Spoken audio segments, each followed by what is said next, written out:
Hello, I'm Mrs. Charity. Welcome to the Glorious Heritage Overview of Catholic Church History. Discover the amazing story of the Church together as a family as you color and paste your way through the timeline and printables, which you can find on our website. And now, let's move into our topic for today. Hello, I am Mr. Charity. Welcome to the Glorious Heritage Catholic History video series. Today's topic is number 14, the Early Christian Martyrs, Part 1. If you look on your timeline and summary question sheets, you'll notice that we are still in the red time period, which we have named persecution. If you don't have a timeline or summary question sheets, you can find them on our website. Have you ever heard this expression before? The blood of the martyrs is the seed of the church. This means that the church is like a plant or a tree, and the blood of the martyrs is what makes new Christians. Why is this true? Why does the church grow when the martyrs shed their blood? Think about this question as you watch the video, and I will answer it at the end. You can also see the saying at the top of the screen to remind you. To understand the Roman martyrs, we need to remember that the Roman Empire persecuted the Catholic Church for about 250 years, through 10 major persecutions. If you don't remember this, you can watch our previous video on this topic, which is topic number 9. The Roman Empire wanted everyone to worship the empire and the emperor, and they considered it treason to refuse. Most of the other religions in the Roman Empire obeyed the emperor's command, but the Christians did not. Christians only worshiped the true God, our Lord Jesus Christ. To do otherwise was a mortal sin.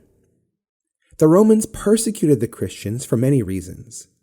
One reason was that they feared that if they did not stop the Christians, then other religions might also rebel against the emperor.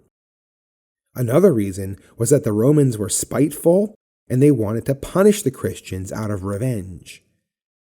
The Romans did not want anyone to think they were better than Rome, and by rejecting the emperor's worship, the Christians were declaring that their God was greater than the Roman gods and the emperor, which is true.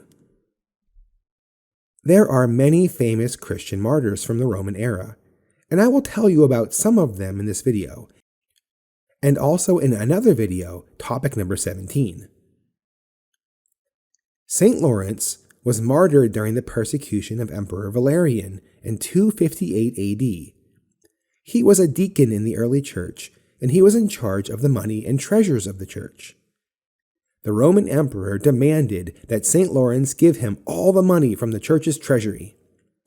St. Lawrence returned with the poor and said that they were the true treasure of the church. The emperor was enraged, and he ordered St. Lawrence to be burned alive over a fire. They put him on a gridiron, which is often shown in pictures of St. Lawrence. He bravely joked with his executioners and told them to turn him over because he was already done on one side. Another one is St. Agnes, who was a Roman Christian young woman who was betrothed to a powerful Roman politician. However, St. Agnes had vowed to remain chaste and pure and to dedicate herself to our Lord, just like St. Lucy would do, and St. Perpetua and other saints. Her potential suitor was furious and exposed her as a Christian, which was a crime under Emperor Diocletian. One Roman tried to force her to obey the emperor, and he was struck blind. St. Agnes prayed for him, and he regained his sight. The emperor was still furious and ordered her executed. St. Lucy was a lot like St. Agnes. She also wanted to dedicate her purity to Christ, and St. Agnes appeared to her in a vision to encourage her. Her potential husband portrayed her as a Christian also to the emperor, just like St. Agnes was. St. Lucy suffered terrible torture and her eyes were gouged out, which is why she is often depicted holding her eyes on a plate. She was executed by Emperor Diocletian also. Now, let me introduce you to Mrs. Charity, who will tell you about the Roman catacombs. Have you ever heard of them? Hi, I am Mrs. Charity. There are hidden tunnels under the city of Rome, especially in the south. These tunnels are called the catacombs, and they were used to bury the early Christians. Many Christian martyrs were laid to rest here, and the catacombs were also a place where the early Christians would gather for Mass and prayer, especially during the Roman persecutions. There are many catacombs in Rome, and some of the most famous ones are named after Saint Sebastian, Saint Callistus, Saint Agnes, Saint Priscilla, and Saint Domitilla. If you ever visit Rome, don't forget to see them. Welcome back. Did you think about the saying, "The blood of martyrs is the seed of the church"? I can explain what it means. The pagan Romans lived empty lives, chasing one pleasure after another, looking for something to satisfy them. But as St. Augustine says, "Our hearts are made for Thee, O Lord, and they are restless until they rest in Thee." So when the pagan Romans saw how many Christian martyrs chose to die rather than to deny the truth, they realized that they wanted what the Christians had. They wanted to believe in something more than just shallow pleasures. They wanted the truth also. Many pagan Romans converted because of the witness of the martyrs. That is why we say the blood of the martyrs is the seed of the church. Anyway, today, instead of reading you a story, I thought I would show you some scenes from our new cartoon about Saint Philomena, who was also a famous Christian martyr. Then, make sure to watch our next video about the persecution of Emperor Decius. We are almost done with the red time period, and then we will start the orange time period, when the persecutions are over and the church begins to grow and to build.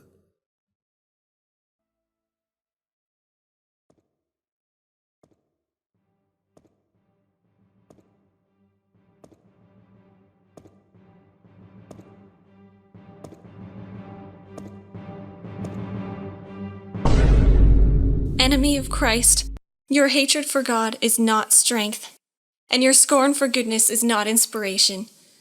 I reject your offer now and always. You fool! You Christians! You make no sense! Your Christ was a criminal executed on a Roman cross. You will change your mind. Guards, take this Christian and scourge her. Be as brutal as you can.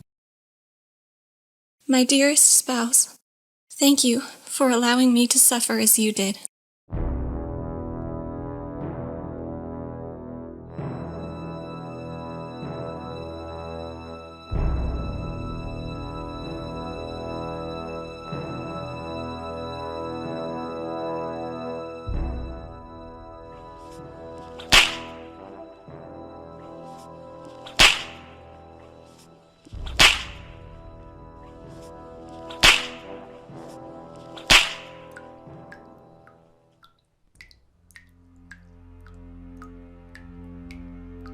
Dear Mother in Heaven, I have been in this dungeon for 37 days.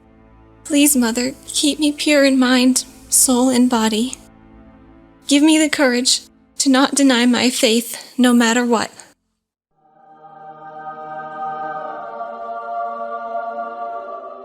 My daughter, 3 more days of prison, and after 40 days you shall leave the state of pain. Have courage, my child, and fear not. Be aware of how much I love you. You received the name Philomena at baptism, and it means daughter of light. My son, your spouse, is the light of the world. You are being humbled now, but grace will come to your aid at the hour of combat. I will send my angel Gabriel to heal and invigorate you.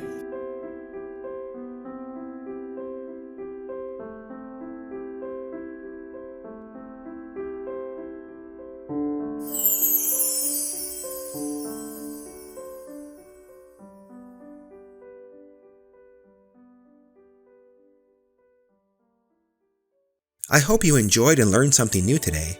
Visit our website, www.gloriousheritagecartoons.com, where you can find more educational supplements, cartoons, books, and printables. You can also follow us on YouTube, Facebook, and Instagram to get notified of our latest updates and videos. And if you like our work and want to support us, you can make a donation on our website or on Patreon.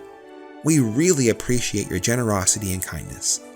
Please don't forget to like, comment, share, and subscribe to our channel, and see you next time.